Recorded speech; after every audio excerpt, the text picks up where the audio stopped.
Good evening friends, mutual फंडा में फिर से आपका एक बार स्वागत है। आज हमारे बीच है हमारे नए इन्वेस्टर मिस्टर शंकर डोडा। वो हमारे साथ करीबन 3 से 4 महीने पहले ही जुड़े हैं और उन्होंने मुझसे फ्रेंकली बात की थी, एक रेफरेंस थ्रू आए थे। तो इनकी चीजें बहुत क्लियर कट है कि मुझे किस गोल से मैं कर रहा हूँ, किस पर्पज से मैं इन्वेस्टमेंट कर रहा हूँ। और दूसरा ये कि उनके माइंड में कोई भी क्वेश्चन हो तो उनका मैं पॉजिटिवली आंसर दूंगा। जो भी मेरे नॉलेज में है, जितना मेरा अनुभव है, उस हिसाब से मैं उनका आंसर दूंगा। तो शंकर जी, आपको सबसे पहले कि हमारे साथ जो एक जर्नी रही, भले हम 4 महीने से जानते हैं एक दूसरे को, तो कैसा रहा? मैंने आपको आईडी पासवर्ड भी दिए, जब भी आपने डीमेट ओपन करा है आईडी पासवर्ड दिए, या हमने जो भी लमसम लॉगिन किया एसआईपी की, उसके बारे में आपको कुछ कहना है तो? फिलहाल तो ऐसा लगा कि कहीं थोड़े थोड़े आप कहीं गलत हो। कहाँ पे? जैसे आपने मार्केट अच्छा था और आपने डेट फंड में ज्यादा पैसा डाला था, सही है। और जैसे स्विचिंग करना चाहिए आपने किया कि नहीं, मेरे को नो आइडिया। पर मैं एक आपको टाइम दे चुका हूं कि भाई ये टाइम तक मेरे को देखना है। मेरे को मेरा रिटर्न से मतलब है, आप कैसे यूज करते हो मेरे को उसमें है नहीं। पर मैं देख रहा हूं कि भाई आपका डेट फंड में पैसा ज्यादा पड़ा है। मैं शंकर जी के बात से इत्तेफाक रखता हूं। हर एक इन्वेस्टर का एक क्वेश्चन होता है, लेकिन मेरे हिसाब से आपका अभी का जो एलोकेशन है ना, मैंने इक्विटी पोर्शन ज्यादा दिया है। मेरे हिसाब से मुझे ऐसा लग रहा है डेट अभी भी ज्यादा कम है। क्यों? मैं आपको इसका आंसर देता हूं कि मार्केट में जो प्योर बाइंग के जो टाइम थे ना, वो अराउंड 10,000 12,000 की निफ्टी के अराउंड था। वो प्योर बिंदास डालने का मार्केट था। इस लेवल पे क्या है कि एक तो मैं रह गया, वो फीलिंग आती है कि भाई मैं रह गया, मार्केट बढ़ गया, मैं रह गया। आप मेरे साथ आए तब अराउंड निफ्टी 16,000 के आसपास थी, 16 साढ़े 16 के आसपास थी। 16,000। अब 16,000 के आसपास आप मुझे जब भी कोई फंड देते हो तो मैं उसको 100% नहीं डाल सकता इक्विटी में। आप समझिए, ये वो लेवल नहीं है कि मैं बिंदास डाल दूं। समझ लो, अगर आप कुछ इन्वेस्टर मेरे पास आए थे लगभग जब मार्केट क्रैश हो रहा था, उसके 2-4 महीने पहले, तब भी आपका जो चंद्रेश भाई का रेफरेंस था ही नहीं, तो चंद्रेश भाई भी मेरे पास आए थे 12,400 11,000 12,000 की निफ्टी में। तब भी मैंने यही एलोकेशन दिया था उनको कि 20% इक्विटी 80% डेट दिया था। बराबर। आप मानोगे नहीं, मैं जब भी कोई एसेट एलोकेशन करता हूं तो 100% इक्विटी में रखने से ज्यादा रिटर्न नहीं आएगा। अगर आप टॉप मार्केट में 100% इक्विटी रखते हो तो मार्केट क्रैश भी होता है। पिछले 1.5 साल में हमने देखा ही नहीं है कि मार्केट कभी गिरा है। इसलिए हमें ऐसा लग रहा है कि मार्केट तो रिटर्न देता है, एक रॉकेट स्पीड से ही ऊपर जाता है। ऐसा नहीं होता।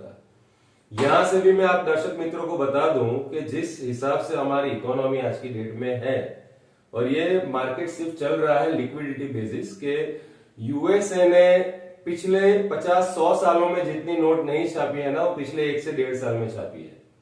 तो उस लिक्विडिटी की वजह से ये मार्केट चल रहा है, ना कि मार्केट में कोई दमखम है इस वजह से ये मार्केट चल रहा है। मैं आप सबको बता दूं, तो अगर आपको मान लो कि 2028 में आपका कोई गोल है, तो मेरे बैक ऑफ द माइंड है, तो मैं हमेशा इतना एक्यूरेट रेसी रखता हूं या इतना परफेक्शन रखता हूं कि अभी मार्केट 1000 पॉइंट गिरा है ना, तो उस वक्त पे मुझे कुछ ले लेना है। फिर मैं वापस थोड़े टाइम देता हूं। मुझे जब जब लगेगा कि ये कुछ बाइंग के टाइम है, मान लो 14,000 आएगा, 15,000 जाएगा, जिसका पॉसिबिलिटी है, मार्केट 10,000 पॉइंट बढ़ गया और करेक्शन आया ही नहीं है, जिस दिन आएगा तो 12,000 भी निफ्टी आ सकता है। ये सब इन्वेस्टरों को मान के चलना चाहिए कि निफ्टी 12,000 तक भी वापस आ सकता है। अगर मान लो आज की डेट में मैं आपका 100% इक्विटी में डालूं, किसी भी कारणवश मार्केट 14,000 13,000 या 12,000 निफ्टी आई, तो मेरे पास तो एवरेज करने के लिए जो आप मंथली एसआईपी कर रहे हो वही है जी। वही प्रॉब्लम है। क्योंकि ये एक किस्सा मेरे साथ हुआ था। मेरे एक इन्वेस्टर है, बड़ा पोर्टफोलियो है, करोड़ ऊपर का पोर्टफोलियो है। तो उन्होंने शायद 2019 के बजट से पहले या 2018 के बजट से 19 के बजट से पहले मुझे बोला था कि भाई अब तो तेजी ही है, 100% इक्विटी में डाल दो ना। मैंने उनको अपना पोर्टफोलियो दिखाया कि मेरे पोर्टफोलियो में 60% इक्विटी है, 40% कैश। बोले अभी उन्होंने अपने पड़ोसी को भी बुलाया था, सीए से बात की हुई थी, क्योंकि मार्केट में यूफोरिया था कि अब तो बुल मार्केट ही चलने वाला है। लेकिन मेरे पास कुछ ऐसे डेटा थे कि भाई ये जो हमारा कंट्री है, हमारी गवर्नमेंट है, वो रॉन्ग दिशा में जा रही है और 6000 तक निफ्टी गिर सकता है, उतनी प्रोबेबिलिटी बनी थी। और उस वजह से मैंने कैश बचा के रखी थी और लॉकडाउन के अगले दिन ही मैंने सारा 30% पोर्टफोलियो इक्विटी में परचेज किया था। तो मुझे जब लगता है कि आपको उस गोल पे पहुंचाना है तो मैं कभी भी फेक रैली में पार्ट ज्यादा नहीं लेता। जब भी रैली फेक होती है, आज अगर 18,000 निफ्टी है तो क्या आपको लग रहा है कि मार्केट इतना जोर शोर से चल रहा है कि 18,000 आ जाना चाहिए? कोरोना के बाद ऐसा क्या हुआ कि 18,000 के भाव हम देख रहे हैं? बिजनेस तो ऑल ओवर ठप ही हुए, इतना बिजनेस टफ नहीं है। हाँ, अभी तो बिजनेस करना थोड़ा टफ ही हो गया है। तो ये चीजें इतनी आसान नहीं है, मार्केट में काम करना इतना आसान नहीं है। लेकिन जब भी मेरे नए कोई इन्वेस्टर आते हैं, अभी मान लो कि आप तो 16 पे आए, एक 18,000 पे भी इन्वेस्टर आए, तो उनको मैंने अभी तक सिर्फ 20% इक्विटी में इन्वेस्टमेंट दिया है। आपका तो थोड़ा मैंने एलोकेशन बढ़ा भी दिया है, धीरे धीरे बढ़ा रहा हूं। अब यहां से मान लो कि मंडे को मैं देखूंगा मार्केट कि और 1000 पॉइंट अगर करेक्ट हुआ तो और परचेस करूंगा। लेकिन 100% इक्विटी में आज के आज डाल देना वो बेवकूफी होगी। क्यों? क्योंकि मार्केट कभी भी 25-30% करेक्ट होगा तो मैं एवरेज किस चीज से करूंगा? समझिए। वो आपकी बात सही है, पर जैसे आप इक्विटी में ज्यादा रखोगे तो रिफंड थोड़ा अच्छा आएगा ना, मेरे ऐसा नहीं है, ऐसा नहीं है। इक्विटी डेट में रिटर्न भी कम है, रिस्क भी कम है। इक्विटी में रिटर्न ज्यादा है तो रिस्क भी ज्यादा है। हाँ। वो मैं कब कर सकता था? जब 12,000, 10,000, 8,000 की निफ्टी है तो बिंदास डालो ना, मकान बेच के भी बोलता डाल दो पैसा। 8,000 के भाव ऐसे थे कि आप मकान बेच के भी शेयर बाजार में पैसा डाल सकते थे। हो सकता है वहां से 7,000, 6,000 जाए, लेकिन वहां से गेन के चांसेस 90% थे।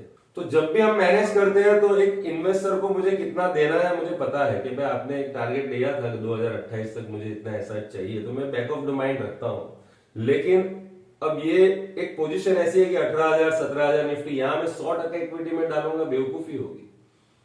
हम सबको ये लग रहा है, यूफोरिया लग रहा है कि हर जगह तो तेजी की बात चल रही है, तो क्यों आप तेजी नहीं कर रहे हो? फिलहाल तो मार्केट का व्यू तो वही है। मार्केट का व्यू वही है, लेकिन मार्केट ने तो बहुत व्यू लगाए थे आगे भी, लेकिन वो टूटता ही है। मार्केट का जो व्यू होता है वो टूटता ही है। कुछ लोगों ने हर्षद मेहता की सीरीज देख के भी, कुछ डेटा हमारे पास होते हैं कि भाई हर्षद मेहता की सीरीज के बाद इवन आधे महाराष्ट्र के डीमेट अकाउंट ओपन हो गए। हाँ, बराबर है, ये फैक्ट डेटा है। जब नोटबंदी हुई थी तो इंडिया में 3 करोड़ नए डीमेट अकाउंट ओपन हुए थे, समझो। उस वजह से वो रैली चली थी। लेकिन कोई भी चीज बिना दमखम के चलेगी तो ज्यादा टिकेगा। मार्केट का ऐसा कोई न्यूज नहीं लग रहा है कि मार्केट इतना नीचे आएगा। वही तो मैं बोल रहा हूं कि अगर आप टीवी पे देखोगे, टीवी पे बड़े लोग आपको ट्रैप करने ही बैठे, समझो, ये स्टॉक ले लो, वो स्टॉक ले लो, यहाँ स्टॉप लॉस लगाओ। मैं दूसरों से कम रिस्क में ज्यादा पैसा बना सकता हूं, लेकिन आपकी बाइंग बहुत ऊपर है। हाँ, अगर पिछला पोर्टफोलियो भी आपका कंपेयर करूं, आप परमिशन दोगे तो मैं कर लूंगा। अगर मेरे को इन्वेस्टर बोलते हैं कि 100% इक्विटी कर दो, अगर समय नहीं है ना कि 100% इक्विटी का समय नहीं, मैं हाथ जोड़ के प्रार्थना करता हूं कि ये चीज मत कीजिए।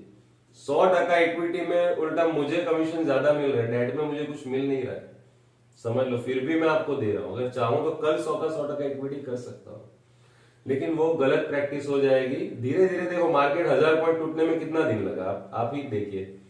कोई टाइम नहीं 4 दिन में तो 1000 पॉइंट 18.5 का 17.5 हो गया। हाँ। अगर यहां से और 1000 पॉइंट गिरेगा, मैं वापस थोड़ा इक्विटी परचेस करूंगा। आप अपने थियरी तो सही लगा रहे हो, पर क्या है, अभी वक्त गुजरेगा तब बात करेंगे। अभी तो 4 महीने में मैं आपको कुछ बोल ही नहीं सकता हूँ, कुछ मालूम भी नहीं पड़ेगा मेरे को। वो सही है। मैं अपना लॉजिक दे रहा हूं कि मैंने किस लॉजिक से उतना एलोकेशन रखा है। आज की डेट में मान लो कि अगर मैं 40-45% भी इक्विटी रख रहा हूँ, इट्स वेरी रिस्की। हाँ, अगर आप मुझे कमिट करते हो कि केयूर भाई आप बिंदास डालो, अगर मार्केट यहां से गिरा, मार्केट तो 1 महीने में गिर के वापस ऊपर आ गया, आप बोलोगे एक ही ऐसे भी, तो हमने रिस्क कितना ज्यादा लिया, उतना अमाउंट भी तो होना चाहिए ना हमारे पास। मेरा गोल तो मैंने आपको बता दिया। मेरे को 2028 में जरूर पड़ेगी, 2031 में जरूर पड़ेगी और 2033 में। अभी बहुत टाइम है शंकर भाई, 2028 और 31 तक बहुत क्रैश देखने बाकी है। आपसे पहले मैंने एक इंटरव्यू किया था हसमुख भाई का। हसमुख भाई का आपको एग्जांपल देता हूँ कि वो आए थे अराउंड नरेंद्र मोदी के बाद। नरेंद्र मोदी जब जीते थे 2014 में, तो 2014 के अक्टूबर में आए थे, सेम आप जैसा केस। नरेंद्र मोदी के आने के पहले निफ्टी थी 6000, 2 दिन में अपर सर्किट लगी 7200 और दिसंबर आते आते 9 से 10,000 निफ्टी का लेवल आ गया था। वो इन्वेस्टर मेरे पास आप ही की तरह आए थे, वो रिटायर थे आपसे थोड़े एज में ज्यादा। तो मैंने उनको बोला आप जिस लेवल पे आए हो मार्केट ऑलमोस्ट डबल हो चुका है, आपको टाइम ज्यादा देना पड़ेगा, क्योंकि यहाँ से और अक्टूबर से लेके 2015 की जनवरी तक मार्केट बढ़ा भी 25-30% रिटर्न निकलता, लेकिन उनका रिटर्न निकला सिर्फ 15 से 20%, क्योंकि कैश मैंने रखी हुई थी। अब जब 2015 में मार्केट क्रैश हुआ तो उस कैश का मैंने वापस 15 के एंडिंग में यूटिलाइज किया, इक्विटी में वापस डाला। वापस नोटबंदी में क्रैश आया, वहां वापस थोड़ा इक्विटी डाला, वापस 2017 में बढ़ा, वापस डेट में प्रॉफिट बुक किया। आज की डेट में उनका पोर्टफोलियो 23-24% सीएजीआर से ग्रो कर रहा है। आप बोलोगे 100% इक्विटी में डालने से सीएजीआर बढ़ता है, गलत बात है। 100% इक्विटी में जिनके पोर्टफोलियो है उनसे ज्यादा रिटर्न मेरे ऐसे इन्वेस्टरों के जिनके 40% कैश में है, मतलब रिटर्न भी ज्यादा और 40% कैश लेके बैठे। समझ लो कि सीएजीआर टर्म में भी उनसे ज्यादा और 40% कैश लेके बैठे हैं। अब ज्यादातर लोग कंपेयर कैसे करते हैं? मैं जब कंपैरिजन करता हूं कोई भी सीएजीआर की, तो मैं सिंपल एक ही चीज बोलता हूं कि जिस पैटर्न में जिस डेट से उस बंदे ने इन्वेस्ट किया है, उसी पैटर्न में उसी डेट से उसी डेट तक का कंपैरिजन हमेशा किया जाना चाहिए। उसमें ना कोई टॉपअप गिना जाना चाहिए, किसी ने टॉपअप बीच में डाला है मान लो बॉटम मार्केट में, तो उसको निकाल दो, और किसी ने कोई ऐसे भी स्टॉप की है तो वो भी कैलकुलेट नहीं होगी। अगर इस वे में कैलकुलेट किया जाएगा तो फ्रीडम म्यूचुअल फंड के सारे इन्वेस्टर वर्ल्ड वाइड नंबर 1 पे आएंगे। अगर आप कोई भी इन्वेस्टर का, कोई भी म्यूचुअल फंड इन्वेस्टर का पोर्टफोलियो उठा के देख लीजिए, मेरे 30% कैश के साथ, जिनका 100% इक्विटी है, मेरे कुछ फ्रेंड है, उनके इंटरव्यू कल मैं करने वाला हूं, वो लाइवली उसमें बताएंगे, जो मेरे साथ 7-8 साल से जुड़े हुए हैं या कोई 13-14 साल से जुड़े हुए इन्वेस्टर भी है, क्योंकि 15 साल से मैं फंड मैनेजमेंट ही कर रहा हूं। आपका जो गोल है ना, उसके लिए फुल डेडिकेशन, फुल्ली डेडिकेटेड मैं रहता हूं। अगर मैं जितना भी मेरे पोर्टफोलियो में मेहनत करता हूं, तो ये निफ्टी ऊपर जाएगा, लाख होगा तभी मैं कमाऊंगा। अगर निफ्टी आने वाले 20 साल तक सिर्फ 10 से 20,000 की रेंज में रहोगे तब भी आप कमाओगे, तब भी मैं आपको कमा के दूंगा। ऐसा नहीं कि निफ्टी लाख होगी तभी आप कमाओगे। अगर आने वाले 20 सालों में निफ्टी 10,000 से 20,000 की रेंज में ही रहती है 20 सालों तक, तब भी मैं आपको उतना ही रिटर्न ला के दूंगा जो मैंने अपने वीडियो में बोला है। लेकिन इसके लिए चाहिए बहुत पेशेंस, बहुत पॉजिटिव अप्रोच रखना पड़ेगा, आपको 100% ट्रस्ट करके चलना पड़ेगा। शंकर जी, हम तो ट्रस्ट करके ही चलते हैं, आपको एक कॉल भी मेरा नहीं आता होगा। सही है, तो वो सही चीज है। मैं कोई भी चीज आपसे पूछता भी नहीं हूँ आपने कैसे, खाली मैं अपना देखता हूँ, वही आपको खाली इंटरव्यू में बता रहा हूँ। क्योंकि होता क्या है कि मान लो कि भाई कभी मैंने 60% लिया और होना चाहिए था 70%। होता है कि भाई आगे निकल गया मार्केट, भाई ये तो थोड़ा गलती तो नहीं बोल सकते, लेकिन आगे निकल गया, तो मैं उस तरफ मेहनत करता हूं कि ये जो 10% का गैप है उसको भरा कैसे जाए। समझ लो, उस दिशा में मैं मेहनत करता हूँ कि जो 10% का जो गैप है उसको कैसे भरा जाए, और उसको भरने के लिए मैं कोई रिस्क नहीं लेता। मैं खुश हूं आज के ऐसे थोड़े ऐसे अप्रोचेस आए कि भाई थोड़ा और डिटेल में मुझे जाने का मौका मिला, क्योंकि कल तक के जो वीडियो थे मुझ में थोड़े ऊपर छल्ले बना रहा था, बाहर के एक्सपीरियंस दे रहा था, लेकिन शंकर भाई की बदौलत मुझे थोड़ा और डीप में जाने का मौका मिला कि उनका क्वेश्चन वाजिब है। मुझे ऐसा नहीं लग रहा शंकर जी, एकदम ट्रस्ट करके चलिए, जितना एलोकेशन होना चाहिए उतना ही है। और मैं कल भी मार्केट देखूंगा, अगर कल यहाँ से और फॉल होता है और थोड़ा बाय करने की कोशिश करेंगे, लेकिन बाइंग धीरे धीरे करिए। ऐसे आप बोलोगे ना कि आज का डालो, या आप भले 16,000 में जो बोल रहे हो ना, मैं आपको वो नहीं बोल रहा हूँ कि भाई आप इतना डालो या उतना डालो, लेकिन आपने एक बार मेरे को बोला है आप पेशेंस रखो, आपको कम से कम 3 साल देना पड़ेगा। मैं कम से कम 3 साल के बाद ही आपसे कुछ भी बात करूंगा ये चीज में। पर आपने एक क्वेश्चन किया है तो मैं बता रहा हूँ कि भाई, क्योंकि 16,000 में भी मार्केट महंगा ही था। आपका मैं क्वेश्चन समझ गया, आप बोल रहे हो 16,000 में 100% क्यों नहीं डाला या 50-50% क्यों नहीं डाला। 16,000 में भी मार्केट महंगा था, और आज की डेट में एक्सट्रीम 16,000 पे समझो कोई चीज हमने ली, हम्म जैसे कि मैं एक फंड का नाम लूंगा, जैसे मैंने पराग प्रकाश फ्लेक्सी कैप फंड है मेरे पास, अच्छा मैंने 16,000 पे उसकी एनएवी 43 रुपीज देखी थी, हम्म आज उसकी एनएवी 54 है। हम्म मैंने समझो उसमें 2 लाख रुपए डाला, हम्म उसमें रिडम्पशन करने का 2% चार्जेस है, और एक साल हो जाता है, उसके बाद रिडम्पशन करते हैं तो 1% चार्ज है। तो मैंने वो भी चीज किया है, जैसे मैंने 2 लाख डाला, मेरा 72,000 बढ़ गया था, तो मैंने अभी मतलब रिडम्पशन कर दिया था। मैं बोले 72 में से 2% भी कटेगा तो मेरे को कुछ फर्क नहीं पड़ेगा, 272 में से 2% कटा, समझो। तो मैं तो ऑल ओवर प्रॉफिट ही कर चुका हूँ। नहीं, ये इन्वेस्टमेंट नहीं, ये ट्रेडिंग हुआ। अब मेरी बात नहीं, मैंने ट्रेडिंग नहीं किया है सर। इसको, ये मेरी बात ध्यान से सुनिए।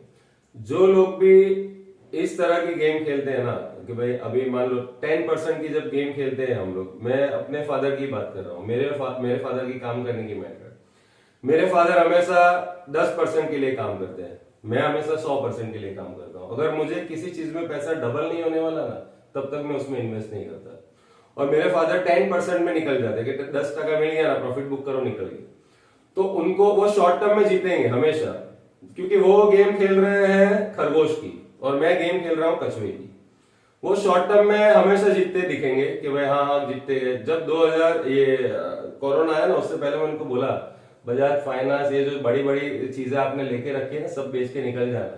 10% की साइकोलॉजी में रहना मत, क्योंकि वो इतने गिरने वाले हैं कि जितना आपने 5 साल में कमाया ना, वो 1 महीने में साफ हो जाएगा। तो ये तो इन्वेस्टमेंट का गलत तरीका मैं सीधा बोलूंगा, क्योंकि जितना गेम में लंबा टिकोगे उतना रिटर्न बढ़ेगा, ना कि छोटे छोटे। मान लो आज मैंने कुछ जगह प्रॉफिट कर लिया, यहाँ प्रॉफिट होके मैं खुश हो गया। मार्केट ये चाहता है कि आप खुश हो जाओ, मार्केट ये चाहता है कि छोटा प्रॉफिट दिला के इनको कॉन्फिडेंस में पहले लेता हूं मैं। एक मौका ऐसा आएगा, ऐसे पटकेगे कि आप 5 साल तक उसमें से निकल नहीं पाओगे।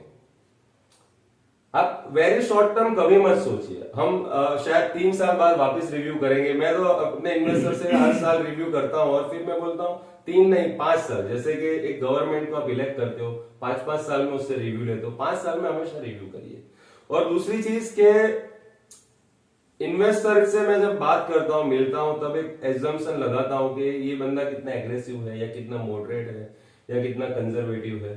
तो वो थोड़ा और हो जाए तो मजा है कि भाई अगर मैं आपके नेचर से जान पा रहा हूं कि आप थोड़े मॉडरेट और एग्रेसिव के बीच में, ज्यादा एग्रेसिव रहना भी आप पसंद नहीं करते, या ज्यादा मॉडरेट रहना भी पसंद नहीं करते, उसके बीच में आपको मैं मानता हूं। लेकिन फिर भी अगर 18,000 या 16,000 पे जो भी आया है, वो मार्केट महंगा ही है, उसको आप सस्ता किस वे में बोल सकते हो? आप किस वे में? मैं सस्ता नहीं बोल सकता हूँ, पर कहने का मतलब जैसे मैंने ये आपको फंड बताया, यही चीज मैंने लॉकडाउन में, उसके फंड की वैल्यू 20 रुपया थी, तब भी मैंने खरीदा है।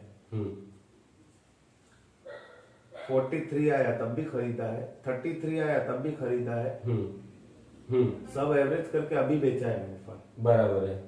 मेरा एक फ्रेंड था, अभी यंग लड़का था, रोमल करके है, 25-26 साल का है। तो उसने भी 4 महीने से SIP की। तो मुझे बोला कि क्यों आप 100% इक्विटी में क्यों नहीं डाल रहे हो? यंग लड़का है तो 100% इक्विटी में क्यों नहीं डाल रहे हो? मुझे लग रहा है निफ्टी 20,000 आने वाली है। तो मैंने उसको बोला मुझे तो 25,000 लग रही है, तुझे तो 20,000 ही लग रही है, तो 100% इक्विटी में डालने को बोल रहे हैं। मुझे तो 25,000 लग रही है, 25,000 आने वाली है। फिर भी ये जो रेट है वहां मैं इतना रिस्क नहीं ले सकता। मैंने उसको कुछ FMCG के फंड भी दिए थे, कुछ गोल्ड दिया, कुछ बैलेंस दिया, समझ लो। क्योंकि वो आया था 14,000 की निफ्टी में, लेकिन कर तो रहा था SIP ना। तो आप हर ऊपर के लेवल पे 18,000 पे भी कर रहे हो, 19 पे भी कर रहे हो, 20 पे भी कर रहे हो, 22 में भी करोगे। अगर इक्विटी में SIP करते जाओगे तो आप तो भले आपको शॉर्ट रन में वो रिटर्न दिख रहा है, आपको शॉर्ट रन में लगेगा कि केयूर भाई का रिटर्न 20% है, दूसरे ने जो 100% इक्विटी उसका 30% रिटर्न है। जब मार्केट गिरेगा तब मेरा रिटर्न 15% पे होगा, उसका सीधा 7-8% पे आ जाएगा। हो सकता है हाँ, एक्टिवली हाँ, अगर वो टाइम पे निकल गया 25,000 पे तो हो सकता है कि उसका रिटर्न थोड़ा बढ़े, लेकिन उतना पुष्टि करने का अभी टाइम नहीं है। समझ लो, मैं हमेशा इन्वेस्टर को बोलता हूं कि थोड़ा सिस्टमेटिक वे में जाना है, 2% पीछे रहिए। अगर दो बिल्डिंग खड़ी हो रही है तो 2 माले कम बनाइए लेकिन बिल्डिंग मजबूत बनाइए। 2 माले ज्यादा बनाने के चक्कर में अगर मैं बिल्डिंग मजबूत नहीं बनाऊंगा तो कभी भी रिटर्न नहीं आएगा। मैं हमेशा ये कोशिश करता हूं कि बिल्डिंग इतनी मजबूत बने कि 7-8 का भी अर्थक्वेक आए तो अपनी बिल्डिंग वहीं की वहीं खड़ी रहे, मेरे एक भी माले गिरने नहीं चाहिए। बुर्ज खलीफा दुबई इसी वे में बनता है। शायद मैं आपका एक क्वेश्चन का आंसर अभी प्रॉपर दे पा रहा हूं। और 50,000 1 लाख के इन्वेस्टमेंट में इतना मत सोचिए। अगर इतना मैं बारीकी से इतना भी सोचने लगा कि भाई ऐसे, मेरा एक कंसर्न ये था कि उस लेवल के मार्केट पे जो मुझे सही लगा कि भाई एक बॉन्ड में, एक इक्विटी में या एक बैलेंस में जो देना है मैंने दे दिया। क्योंकि अगर मान लो कि बाद में इन्वेस्टमेंट आपने धीरे धीरे बढ़ाया, तो जब बढ़ाया तब मार्केट ऊपर है। हाँ, अगर यही सिचुएशन में मार्केट 14,000 हुआ होता तो शायद आपने जो बाद में इन्वेस्टमेंट किया वो इक्विटी में ज्यादा करता। समझ लो मैं क्या कहने की कोशिश कर रहा हूँ। और मार्केट में अभी तो करेक्शन शुरू हुआ है, ये करेक्शन हो सकता है कि मंडे से मार्केट घूम जाए। और अगर मंडे भी करेक्ट हुआ, मंडे ट्यूसडे, तो शायद यहाँ से और 1,000-1,500 पॉइंट की जगह है करेक्शन के लिए, तो उस वे में मैं क्विकली बढ़ा दूंगा। समझ लो, ऐसा नहीं कि मैं उस टाइम पे देखता रहूंगा कि 1,500-500 पॉइंट टूटा और टूटने दो, मैं लेता रहूंगा। मैं धीरे धीरे बाइक, क्योंकि मुझे भी पता है कि मार्केट ओवरऑल बुलिश है, लेकिन बुलिश मार्केट में भी छोटे छोटे करेक्शन आते हैं। 10-20% के करेक्शन बुलिश मार्केट में भी आते हैं। कभी भी ये नहीं होगा कि वन वे मार्केट चलेगा। तो शायद ये बहुत सीरियस टॉपिक आज हमने छेड़ दिया है, क्योंकि ये बहुत सारी बारीकियां मैं आज बता रहा हूं। जनरल एडवाइजर ये करते ही नहीं। आपने पहले एसआईपी दी, पहले दिन से एसआईपी इक्विटी में चालू, लॉन्ग टर्म में दे दो, 20 साल 30 साल 15 साल के वायदे करते हैं। वैसे नहीं होता काम। जब अगर ड्यूरेशन कम है, अगर मान लो कि आज 2021 है, 28, 31, 8 से 10 साल का ही होराइजन है, तब तो और आपको कॉशियस होकर चलना पड़ेगा। भाई टाइम कम ही है अपने पास। ज्यादा रिस्क लेने से ज्यादा रिटर्न निकलता है, मार्केट में ये अफवाह फैलाई जा रही है कि ज्यादा रिस्क लेने से ही ज्यादा रिटर्न निकलता है। नहीं, ऐसा कभी नहीं होता। कैलकुलेटिव रिस्क लेने से ज्यादा रिटर्न निकलता है, ज्यादा रिस्क लेने से कभी ज्यादा रिटर्न नहीं निकलता।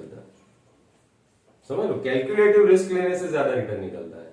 तो ज्यादातर एडवाइजर जो होते हैं वो आपको हमेशा ये कंपैरिजन जो होती है कि भाई 100% इक्विटी में देखो 18% सीएजीआर, 80% इक्विटी में आपका 16% सीएजीआर बैठा, 60% वाले को 13% मिला, तो वो हमेशा ये चाहता है कि इक्विटी में आपका पोर्शन ज्यादा रहे, क्योंकि उसको इक्विटी में ही कमीशन ज्यादा मिल रहा है। हमारे यहाँ पूरी चीजें उल्टी चलती है कि हर बार ये जो सेल्स मैनेजर होते हैं हर बार टॉप मार्केट में आते हैं, देखिए हमने इतना रिटर्न दिया, देखिए इक्विटी ने इतना रिटर्न दिया, इक्विटी में तो 20 साल करके भूल जाओगे, कोई रिस्क ही नहीं है। 7,500 की निफ्टी में 2002 के भाव आ गए थे। सारे शेयर के भाव वो थे जो 2002 में थे, मतलब 20 साल पुराने भाव आ गए थे। वो तो वापस निफ्टी रिकवर हुआ। अगर रिकवर नहीं हुआ होता और 4-5 साल यहां पड़ा रहता तो आप सोचिए लोगों की क्या हालत होती। तो मार्केट को इतना हल्के में मत लीजिए। इक्विटी का ठीक है, इक्विटी में होना चाहिए, लेकिन अगर आप जल्दी आए होते ना 10,000 12,000 पे, तो शायद एलोकेशन ज्यादा, तब भी मैं आपका 100% तो नहीं डालता उस दिन भी 12,000 की निफ्टी में भी। समझ लीजिए, क्योंकि गेम में लंबा टिकने से आप वेल्थ क्रिएट कर पाओगे। शॉर्ट टर्म में अगर वेल्थ क्रिएट करने गए तो ट्रैप हो जाओगे, और हमें ट्रैप नहीं होना है। जनरली मैं इन्वेस्टरों को बोलता हूं कि मैं एक भी गलती नहीं करता।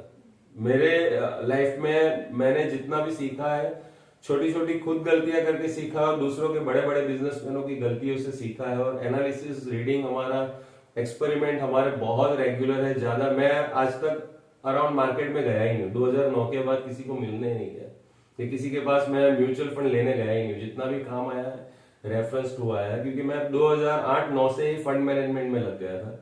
और खुद का पोर्टफोलियो कैसे बढ़ाना है, खुद का पोर्टफोलियो में वॉरेन बफे के पाथ पे हम लोग चल रहे थे कि कैसे 100 गुना या 200 गुना करना है कैपिटल, उस पर मैं लगा रहा, वो गेम सीखने में लगा रहा। क्योंकि जिसने ये गेम सीखी नहीं है ना, जिस सेल्स मैनेजर ने या जिस एडवाइजर ने, वो आपको कभी मार्केट में रिटर्न लाके नहीं दे सकता। वो सारी चीजें राम भरोसे चल रही है। जबकि मैं अपने हर इन्वेस्टर की जिम्मेदारी लेता हूं कि आपका जो भी गोल है वो बिफोर डेट अचीव करके देना है। हर किसी आर्किटेक्ट को बुर्ज खलीफा का कॉन्ट्रैक्ट नहीं मिला है। ये डायमंड गुड्स किसी को भी, किसी भी आर्किटेक्ट को नहीं दे दिया एसोसिएशन वालों ने। डायमंड गुड्स जब बन रहा था तो बहुत सिलेक्टिव ऐसे लोगों को दिया था काम उन्होंने जिनकी वो बनाने का कैलिबर था, जिन्होंने उतना बड़ा प्रोजेक्ट पहले से बना दिया था। मैंने उनके एमडी का भी इंटरव्यू देखा था, पीएस पटेल करके, तो उन्होंने उसमें बोला था कि उन्होंने जो हमारे पास प्रपोजल लेके आए तो उनके माइंड में डर था कि आप बना पाओगे कि नहीं। फिर उन्होंने कैलकुलेशन किया कि नानपुरा में शायद पीपल्स बैंक है किसी का, उन्होंने काम किया था, बोला इतना प्रोजेक्ट तो हमने 3 साल में बनाया है, ये उससे थोड़ा बड़ा है, 20% ज्यादा बड़ा है, तो ये काम हम कर सकते हैं। तो वहां तक का उन्होंने काम किया है तो ये प्रोजेक्ट उनको मिला है। ऐसे ही किसी को थोड़ी दे देंगे एसोसिएशन के, कोई भी एक आर्किटेक्ट पकड़ लो सूरत से, उसको दे दो। तो जब भी मैं वेल्थ क्रिएशन की बात करता हूं तो जिस बंदे को मैंने जिस टाइम होराइजन में बोला है कि 2028 तक मैक्सिमम कोशिश कर सकते हैं हम, अब 1% ज्यादा 1% कम उसको मत देखिए, ये देखिए कि मेरा जो गोल है वो बिफोर डेट कोई एथिकल पर्सन अचीव करके दे सकता है जिसका ये कैलिबर है। इन चीजों पे फोकस कीजिए, ना कि शॉर्ट टर्म की जो भी चीजें हो रही है पोर्टफोलियो में। मैंने काफी टाइम देखा था, मेरे एक इन्वेस्टर थे, हमेशा उसके एडवाइजर की मेरी कंपेयर करते रहते, हाँ आप 1 ही टका तो आगे हो, आप तो 1 टका पीछे हो, आप तो इससे 2 टका पीछे हो, आप बातें तो बड़ी बड़ी कर रहे हो, 2 टका पीछे हो। आप मानोगे नहीं, आज की डेट में वो मुझसे सीएजीआर टर्म में 7% पीछे। 7% मतलब वहां 80 लाख का इन्वेस्टमेंट, मेरे पास 20 लाख का इन्वेस्टमेंट, मेरा 20 का 40 हो गया, वहां 80 का अभी सिर्फ 1 ही हुआ है, 1 करोड़ 10 लाख, मतलब सिर्फ 30 लाख का गेन, और मेरा डबल हो गया पैसा। मैं बोला आपने कम से कम 50 लाख की लॉस की है इसके अंदर। आप जो 1-2% की हमेशा कंपेयर करते रहते थे वो आपको मार्केट ने दिखा दिया। उनको हमेशा मैं बोलता था कि ये गलत दिशा में जा रहा है, गलत ट्रैक में जा रहा है आपका पोर्टफोलियो। बोला मेरे एडवाइजर तो सामने से बोल रहा है मुझे कुछ नहीं आता है, तो फिर आप उसके पास काम क्यों कर रहे हो? जो वो सामने से बोल रहा है कि मुझे कुछ समझ नहीं पड़ती इसके अंदर, तो आप उसके साथ काम क्यों कर रहे हो? अगर उसको इस चीज की समझ ही नहीं है तो उसने आपने उसको 80 लाख का पोर्टफोलियो दे दिया, और जिस बंदे ने अचीवमेंट करके दिखाया है उसके बाद आपका सिर्फ 20 लाख का पोर्टफोलियो है। ये तो ऐसा हो गया कि यस बैंक में आपने 80 लाख लगा दिए और रिलायंस इंडस्ट्री को सिर्फ 20 लाख रुपए दिए। समझ रहे हो कि रिलायंस इंडस्ट्री में आपने 20 लाख लगाए और यस बैंक और वोडाफोन में आपने 80 लाख लगा के रखा हुआ है। मैं हमेशा ये मानता हूं कि रिटर्न कंसिस्टेंट निकलना चाहिए।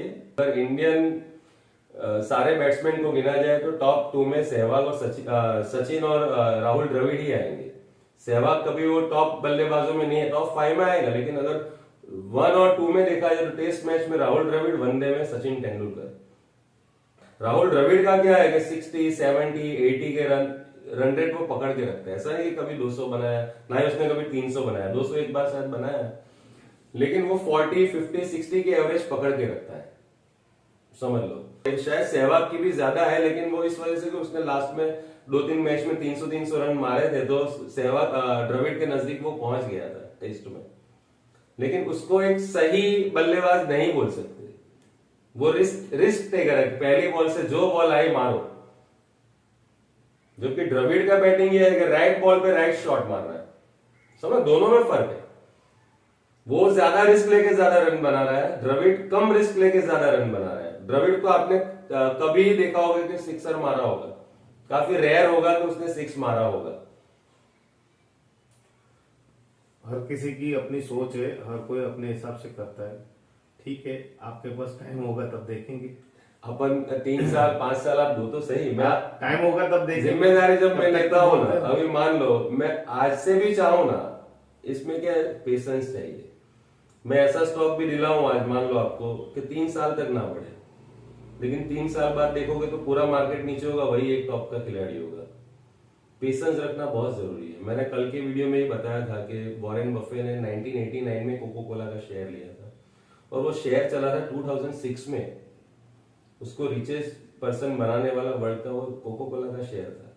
तो उसने 16 साल तक पेशेंस रखा एक अच्छे स्टॉक के। उसको पता था कि स्टॉक अच्छा है, कंपनी अच्छी है। पेशेंस बहुत मांगेगा। शॉर्ट टर्म में ऐसी बहुत सारी चीजें होगी, सेल्स मैनेजर बताएंगे अपने पोर्टफोलियो देखो मेरा 4% आ गया है, 5% आ गया है। शॉर्ट रन में कभी कंपेयर मत कीजिए। ऐसा समझिए कि गवर्नमेंट को आपने इलेक्ट किया है, 5 साल में मुझे आपको आंसर देने हैं। मैंने तो आपको आईडी पासवर्ड दे ही दिए। मैं हमेशा ये चाहता हूँ कि आईडी पासवर्ड आपके पास रहने से होगा क्या, कि आपका मेरे ऊपर ट्रस्ट बढ़ेगा कि ये बंदा कुछ गलत नहीं कर रहा है। मैं ट्रेडिंग, शॉर्ट टर्म ट्रेडिंग में तो बिलीव करता ही नहीं हूँ, समझ लो। कल भी मैं चाहूं तो और ऐड कर सकता हूं आपके कहने पे, लेकिन अगर जरूरी नहीं लग रहा है तो करने का कोई मतलब नहीं है। अगर गलत टाइम पे आप मुझे बोलोगे ना कि इक्विटी ले लो तो भी मैं नहीं लूंगा, और सही टाइम पे आप मुझे बोलोगे कि गलत काम करो तो भी मैं नहीं करूंगा। मेरे काफी इन्वेस्टर ने मुझे बोला था बजट के पहले 100% इक्विटी में डाल लो। मैंने उनको अपना पोर्टफोलियो दिखाया था 12,400 के पहले, कि देखो आपका तो 40% ही रखा है क्योंकि आपका स्वभाव ऐसा है, लेकिन मेरा पर्सनल पोर्टफोलियो 60% डेट में है। जब 8,500 निफ्टी आई ना, 30% पैसा मैंने सिर्फ 8,500 और 7,500 के मार्केट में डाला है। आज की डेट में 26% CAGR से ग्रो हो रहा है पैसा, 26% का CAGR। अब बोल रहे हैं कि 100% क्यों नहीं डाल दिया 8,000 में, क्यों 30% ही लिया? बोला आप जिस हिसाब से बोल रहे थे तो 100% तो 12,400 में डाल देना चाहिए था मुझे, मेरे पास तो एवरेज के लिए पैसे ही नहीं होते। आज वो 40% रखा पैसा तो उसमें से 30 ले पाए ना, जबकि आप तो मुझे 12,400 पे बोल रहे थे कि 100% इक्विटी ले लो। तो ये पूरा गेम ही प्रोबेबिलिटी का। अगर कोई ये बोलता है ना कि निफ्टी 12,000 आएगा या निफ्टी 25,000 आएगा ही आएगा, छाती ठोक के बोलता हूं, तो उससे दूर हो जाइए। ये पूरा गेम प्रोबेबिलिटी का है, संभावना का है, और जो उसमें जितना मैक्सिमम स्टडी करके उसके क्लोज रहता है वही विनर बनता है। अगर आप मान लो कि 28-31 तक आपको एक अच्छा रिटर्न लाके मैं दूंगा, तो आप भले आज का प्लानिंग आपका नहीं होगा, लेकिन आपको उस वक्त लगेगा कि सही में अगर इतना रिटर्न मिल रहा है, क्योंकि 10 साल में तो बहुत सारे उतार चढ़ाव आए होंगे, और उसके बाद भी अगर आपको लगेगा कि भाई 18% निकल रहा है, तो फिर मैं क्यों ज्यादा हेडेक लूं? कुछ हेडेक बाहर भी बांटना चाहिए। मैंने अपने खुद के हेडेक भी बाहर बांट के रखे हैं थोड़े बहुत। अगर मैं रिलायंस इंडस्ट्री का शेयर ले रहा हूं तो मतलब मैंने काफी हेडेक मुकेश अंबानी को दे दिया है मेरा, कि भाई तू मेहनत कर मेरे पैसे बढ़ाने के लिए। सारी चीजें तो मैं नहीं कर सकता ना, अकेला इंसान क्या कर सकता है, कितना कर सकते हैं? एक लेवल तक मैं अपने बिजनेस में मेहनत करूंगा, लेकिन पैसा कमाने के बाद मुझे लगेगा कि अब थोड़ा इन्वेस्टमेंट किया जाए, तो मैं थोड़ा हेडेक LIC को देता हूँ, थोड़ा हेडेक PPF को देता हूँ, थोड़ा किसी म्यूचुअल फंड वाले को देता हूँ। अब जब जिसको आपको हेडेक देना है उसके जो सिलेक्शन होता है वो आपका प्रॉपर हो गया, तो फिर आपको कुछ करने की जरूरत ही नहीं है। पर मैंने तो पूरी सेविंग म्यूचुअल फंड नहीं की है। हाँ, तो हो सकता। म्यूचुअल फंड में क्या है, देखो PPF, बॉन्ड, FD सब है। म्यूचुअल फंड मतलब वो प्लेटफॉर्म है कि भाई उसमें आपको FD भी मिलेगी, PPF का इंटरेस्ट रेट भी मिलेगा, बॉन्ड मार्केट भी मिलेगा, समझ लो, गोल्ड भी मिलेगा। तो जो जो पेपर एसेट है वो सारे म्यूचुअल फंड के अंदर इंक्लूड ही है। 50% इक्विटी, 50% बॉन्ड चाहिए वो भी मिलेगा, 33% इक्विटी, 66% डेट वो भी मिलेगा, 65% इक्विटी, 35% डेट वो भी मिलेगा। मतलब लिक्विड एसेट की ऐसी कोई चीज नहीं है, डायरेक्ट स्टॉक को छोड़ के बाकी सब कुछ इसमें मिलेगा। मेरा काम बहुत परफेक्शन के साथ मैं करता हूँ, मैं सिर्फ बोलने के लिए नहीं बोल रहा हूँ।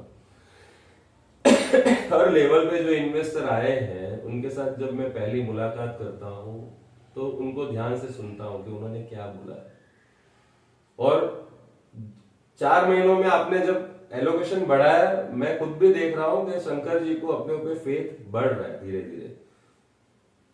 4 महीने में आपने जिस हिसाब से पैसा दिया भी है, अगर आपने ग्रीडीनेस में दिया है कि मार्केट बढ़ रहा है डालो डालो जल्दी, ऐसे मत दीजिए। मैंने सोच के मेरा मानना ये था कि मैंने प्रॉपर मैनेज किया इसलिए आपने ज्यादा बढ़ा है, लेकिन आज आपने थोड़ा रिवील किया कि इक्विटी मार्केट के हिसाब से नहीं दिया है। ये तो मेरा के कुछ फंड में से, जैसे आपको बताया मैंने पैसे छुट्टा किया, तो आपको मैं बोला इनको दे दो। नहीं, फेथ ट्रस्ट बरकरार रखना, क्योंकि मेरे जितने भी इन्वेस्टर है ना सबको रिटर्न मिला है। ऐसा नहीं है कि कोई बाद में आया है कोई पहले आया है, सबको मैं बोलता हूं कि मिनिमम 7 से 10 साल का टाइम लेके आना।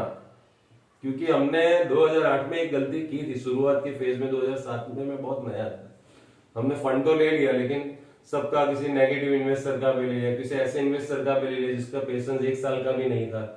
तो ऐसे में हुआ क्या कि 2008 में जब मार्केट क्रैश हुआ, वापस उस लेवल पे आने के लिए 2014 6 साल का टाइम निकल गया।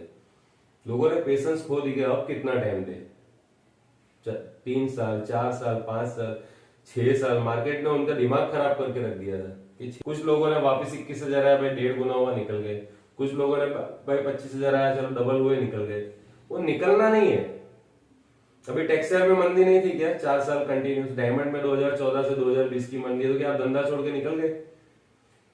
उसमें आप ये मानोगे कि भाई जितना रिटर्न आ रहा है उतना अच्छा है ना भाई, कुछ ना आने से अच्छा 8% 10% भी तो आ रहा है ना, लेते रहो ना। मार्केट वो पॉजिटिवनेस हमेशा हमें रखनी है कि भाई कोई भी धंधा परमानेंटली क्लोज नहीं होने वाला है। स्टॉक मार्केट भी एक धंधा ही है। जैसे टेक्सटाइल में 3-4 साल की मंदी आई, तो बाद में तेजी जब आई तो कैसी बूम तेजी आई, लोगों ने 1 साल में पूरा 4 साल की रिकवरी कर ली। डायमंड मार्केट में भी हुए, पिछले साल जो डायमंड के लिए बहुत अच्छा गया, ये साल ये पूरा साल इतना भूल गया कि जो 4 साल में 5 साल में नहीं कमाया था वो 1 साल में कमा लिया। तो स्टॉक मार्केट में भी वो दिन आएगा, हो सकता है यहाँ से फॉल हो गया, 4 साल मार्केट इधर ही पड़ा रहा, 18 के ऊपर कभी आया ही नहीं।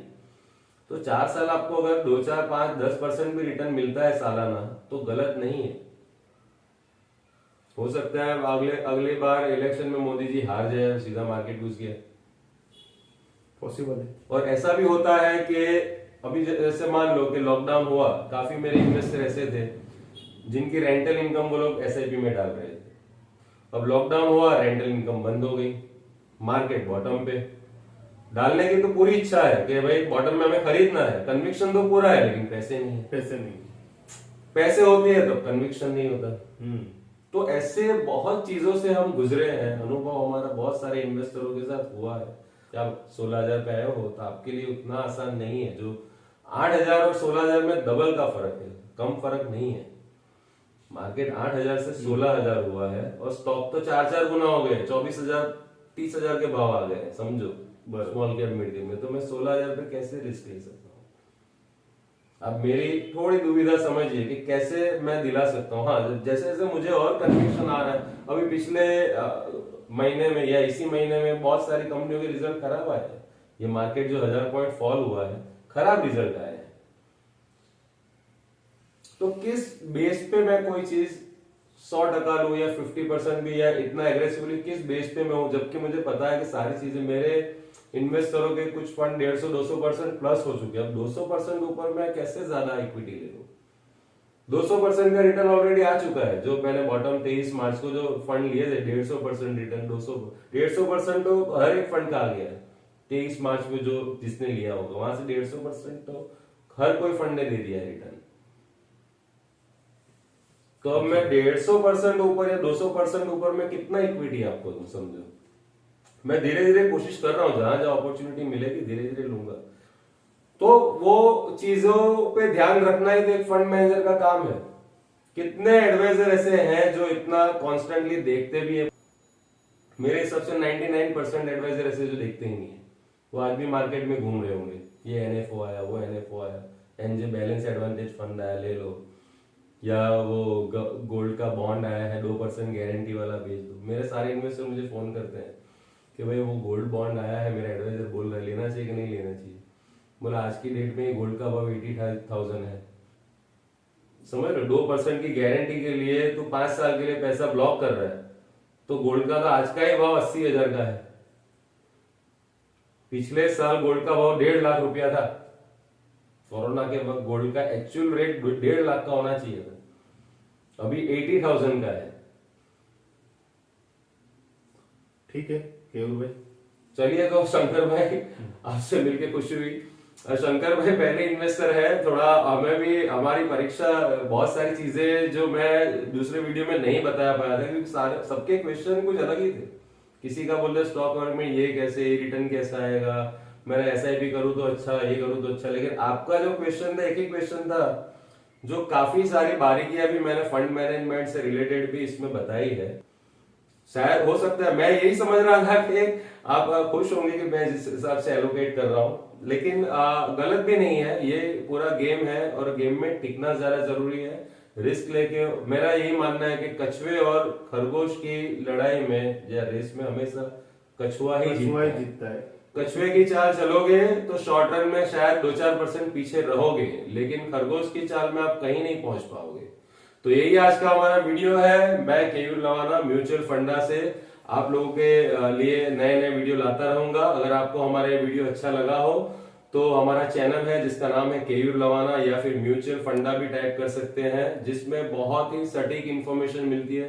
मेरे कोई भी वीडियो में ऐसी इन्फॉर्मेशन नहीं होगी कि निफ्टी ये जाएगा, ये स्टॉक खरीद लो, वो बेच लो, ऐसे कभी काम नहीं हुआ। मैंने बोला खरीद लो और आपने खरीद लिया लेकिन बेचा नहीं और वापस ट्रैप हो गए तो उसकी जिम्मेदारी कौन लेता है? ऐसे काम कभी नहीं किया जाता। यंगस्टर को मेरी एक एडवाइस है कि ज्यादातर टीवी वालों की बात में आके काम करना बंद करे, चैनल वालों की बात में आके काम करना बंद करे।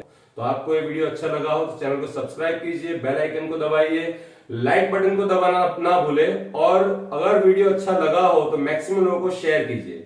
आप भी मेरी ओपन माइंडेड और पॉजिटिव इन्वेस्टर की टीम में जुड़ना चाहते हैं, आपको मेरे वीडियो अच्छे लगते हैं, तो आप मुझे मेरे नंबर पे कॉल कर सकते हैं 9998893739। Thank you.